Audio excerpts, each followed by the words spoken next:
Hello and welcome to Maths Marathon. Now we are at coordinate geometry day 3. Okay, so part 3 today we are going to complete the worksheet of coordinate geometry. Right, so in the last class we stopped with the 35th problem. Let's continue with the 36th now. The three vertices of a parallelogram A, B, C, D are so and so, right? Find the coordinates of vertex D and find the area of ABCD. So what is given to us? So let us solve the problem. So parallelogram is given A, B, C, D, right? And the vertices are 3, minus 4, minus 1, minus 3, minus 6, 2. D we have to find out. Let us write them as x, y. See, by equating the distances, right? In most of the cases, we may not be able to solve for x and y equations. And if possible, if we can solve, it's okay. So the best way of doing is, suppose if it is only one variable, you can use both the concepts, like the midpoints of these two diagonals will be the same. You can use that concept.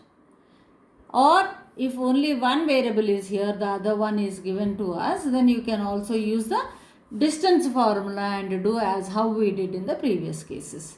Right, but here both the coordinates are variables here. Both the coordinates we have to find. So the best way is to find the midpoint. So midpoint of the diagonals, of both the diagonals of parallelogram is same. Right. So therefore, what should be written? For a given parallelogram,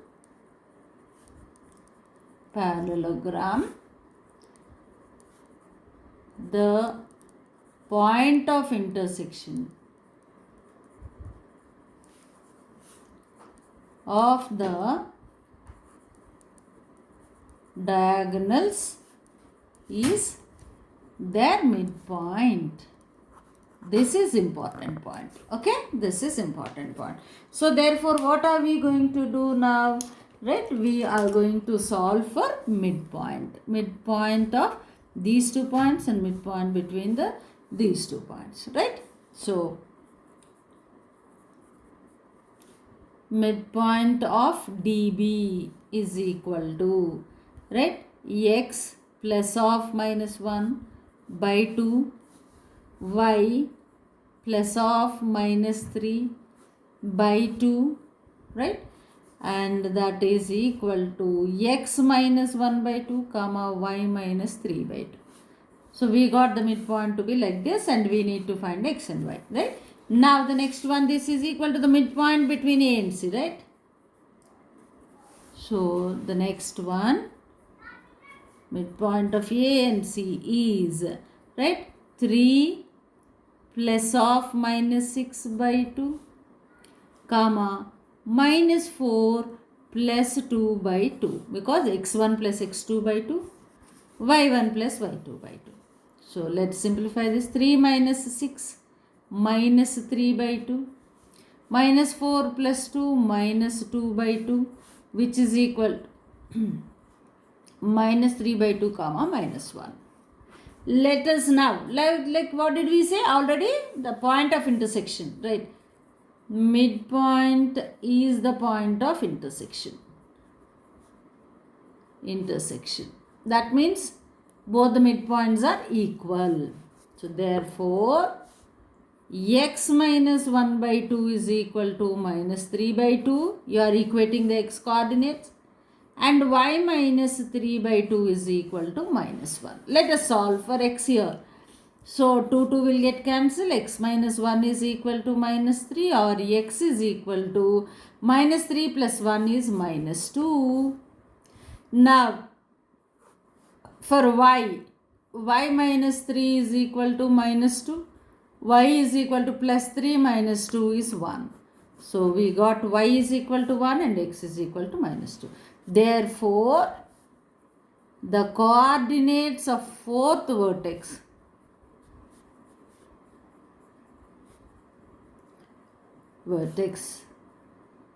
are x is equal to minus 2 and y is equal to 1, that is d of minus 2 comma 1 is the point, is the vertex. So this is how you have to write. Okay? Right. So pause the video, those who wanted to note it down. Right. So when both the coordinates are variables, right, if you use the distance concept, you may or may not be able to solve the equations depending on the values. So therefore, the best way of determining the unknown vertex is to find out to equate the midpoints, because the point of intersection of the diagonals is the midpoint. This concept can be used for rectangle, for square, for rhombus, as well as for parallelogram, right? Right. Let's now go for the next problem.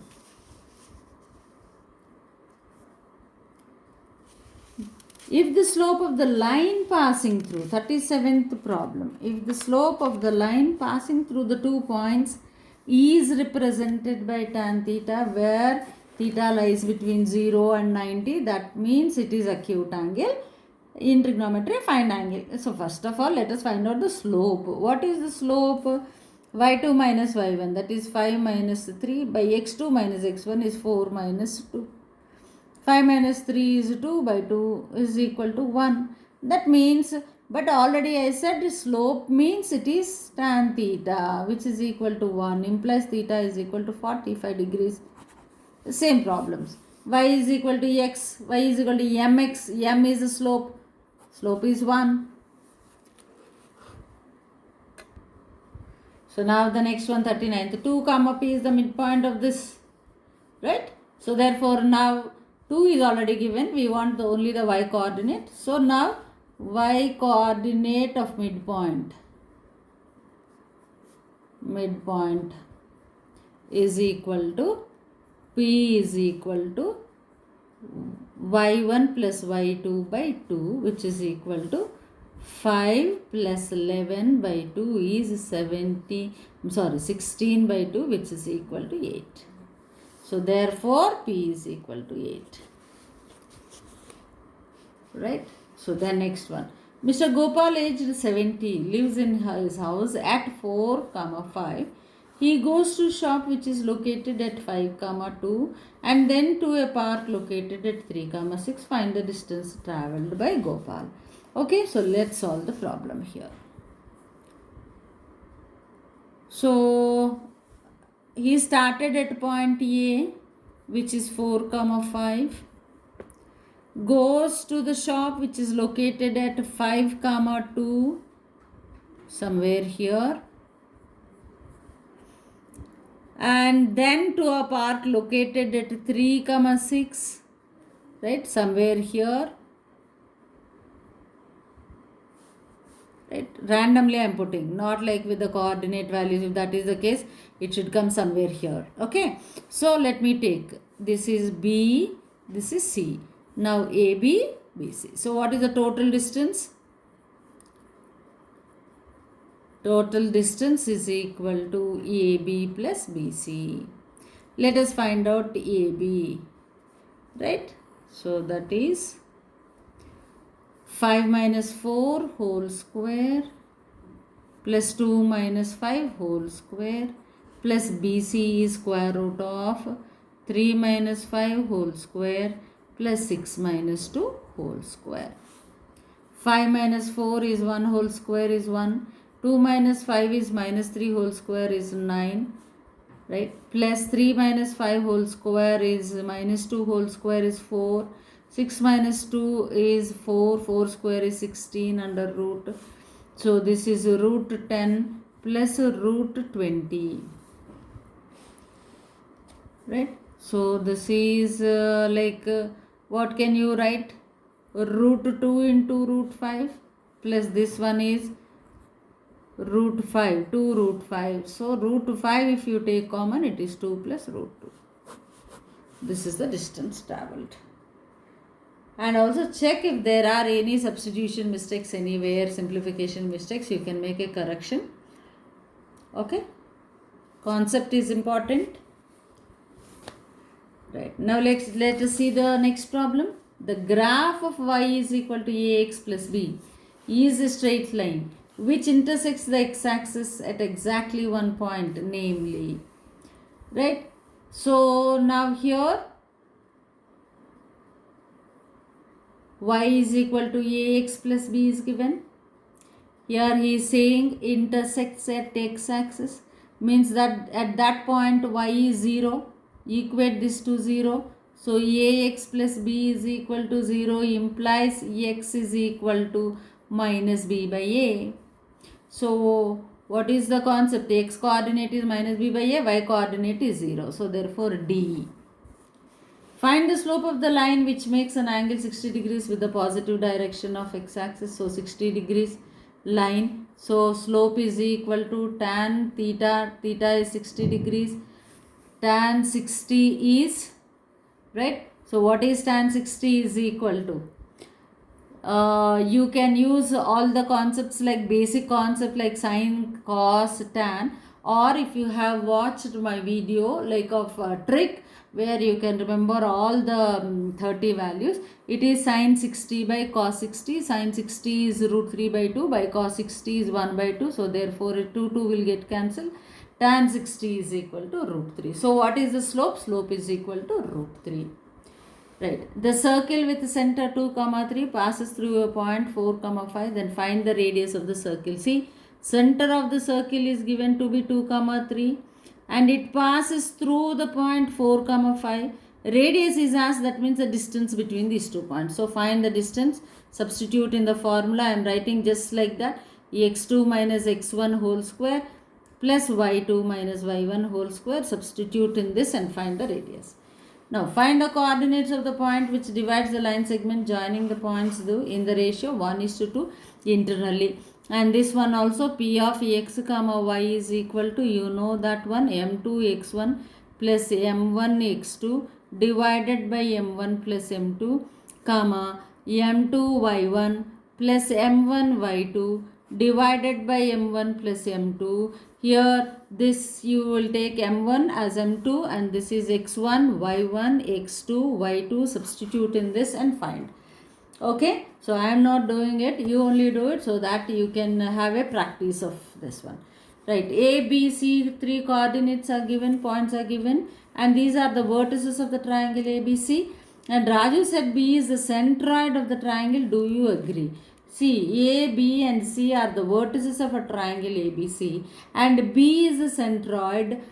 So that is impossible. That is impossible. Why? Because centroid lies somewhere like at equal distance from all the three. Right? Centroid is the intersection point of the medians drawn from the 3 vertices of the triangle. So no centroid can never coincide with any one of the vertices of the triangle, right? So what is the explanation that you should say? Centroid lies at equal distance from all the 3 points, from all the 3 vertices. Therefore a vertex can never be a centroid.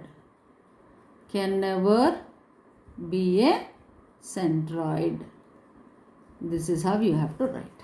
Okay, so vertex can never be a centroid. Let's see the 46th one. Represent the points on the graph 6, 1, 8, 2, 9, 4 and 7, 3 and mention which type of the quadrilateral is formed. So like a graph, let's draw the rough graph. Right, so therefore this is 46th problem. What we are doing is, right, let's draw the rough graph now. So 1, 2, 3, 4, 5, 6, 7, 8, 9, You have all positive values only. 1, 2, so no need of negative. 1, 2, 3, 4, 5, 6, 7, 8, 9. Somewhere like this, right? So first one, 6 comma 1. So 1, 2, 3, 4, 5, 6, 7, 8, 9. 1, 2, 3, 4 like this till 9. Right? 6 comma 1. So x coordinate is 6, y coordinate is 1. So this is how you will plot a point on the graph paper. 8 comma 2, this is 8 and this is 2. So 8 comma 2, this is the other point. And 9 comma 4, this is 9 and the 1, 2, 3, this is 4.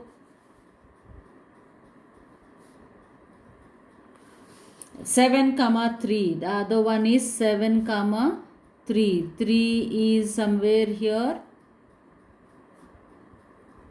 And this is the thing. Right? So there is a quadrilateral formed. AB, C, BC, CD. So this is how the quadrilateral is formed. Yes, from the diagrams, though it appears to be as though it is a parallelogram. Like how to verify that it is a parallelogram or not. So that you have to say that AB is equal to, name them A, B, C, D. Now if AB is equal to BC and if AB is equal to CD, these two sides, and AD is equal to BC, right? And AD is equal to BC, then the given quadrilateral is parallelogram. This is how you have to verify.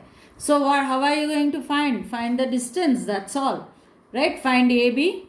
Like what is AB is equal to, same formula for everything, x2 minus x1 whole square plus y2 minus y1 whole square. Like this, find AB, then find CD, then AD, then BC, and now verify if they are this condition is satisfied, write it as a parallelogram. Okay, right. So this graph gives us the hint, like whether it can be a parallelogram or it can be a square. It is not necessarily be, but approximately it gives us, right? So exactly if you draw it in the graph sheet, it appears to be parallel. Okay, right. Next one, distance between these 2 points. So from origin, so it is 6 square plus 8 square under root 64 plus 36 under root 100, that is 10. Just by looking at that you can write. Find the slope of the joining the points. So y2 minus y1 by, I am writing the formula here, y2 minus y1 by x2 minus x1. Find the slope.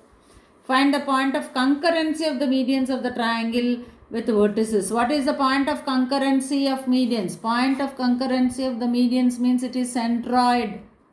What is the formula for centroid? x1 plus x2 plus x3 by 3 comma y1 plus y2 plus y3 by 3. So substitute in this and then find the centroid. Prove that the points are vertices of rhombus. So what is this one? Rhombus. Angles are not 90 degrees, but all the 4 sides are equal. That means if it is a rhombus, the condition should be AB is equal to BC is equal to CD is equal to DA. So find the distances AB, BC, CD and DA and see that if all are equal, then this forms the rhombus. So you have to apply distance formula again and find out all these distances. Srinikhila told that the angle of the line joining these two with the x-axis is 45 degrees. See, with the x-axis the line joining is making 45 degrees means tan 45 is equal to m is equal to slope, which is 1. So if the slope is getting to be 1, what is the formula for slope? y2 minus y1 by x2 minus x1. So substitute in this one and check if you are getting 1 as the slope, then automatically this is correct, right? So you can agree with whatever Srinikhila is saying. If it is not so, then you can say that like if angle made is 45 degrees, then slope should be 1. but here this is coming to be not to be equal to 1, therefore I do not agree. So I am leaving that to you. You find out the slope and verify whether you will agree with him or disagree with him. Right. The centroid of the triangle whose vertices are 2, 4, 3, 4 is k, 3. Then k is equal to. See, you have k at both the points. Right. So now you may get a quadratic equation. Let us see this one. Right. What is the centroid of this one here? Let us see. Right. At y coordinate it is, no? Okay. Not an issue. Centroid is equal to x1 plus x2 plus x3 by 3. 2 plus 3 plus k, 2 plus 3 plus 4 by, right, 3, comma, 4 plus k plus 2, 4 plus k plus 2 by 3. This is the centroid formula. Like by substituting the coordinates in the centroid formula, you got it to be this one. Okay, so that means now you can equate this to the x coordinate of the given centroid. But what is given? But given g is equal to k, 3. So therefore 2 plus 3 plus 4 by 3 is equal to k. Now implies 2 plus 3 is 5, 5 plus 4 is 9, 9 by 3 is 3. So k is equal to 3. You can also substitute in this one, equate this to 3, and then you can find out k. You will be getting the same value as far as I know, right? So this is k value. So with this we are done with coordinate geometry. It's a bit lengthy worksheet. So many worksheets are, so many questions are there, and everywhere substituting in the distance formula, and that is lengthy part. And as per the logic is concerned, so most of the kind you are asked only the centroid concept, midpoint concept, distance concept and slope concept, right? So already in the previous day, that means in yesterday's this thing, the slideshow was given. So from there you can take the printout of the worksheets, right? So thank you.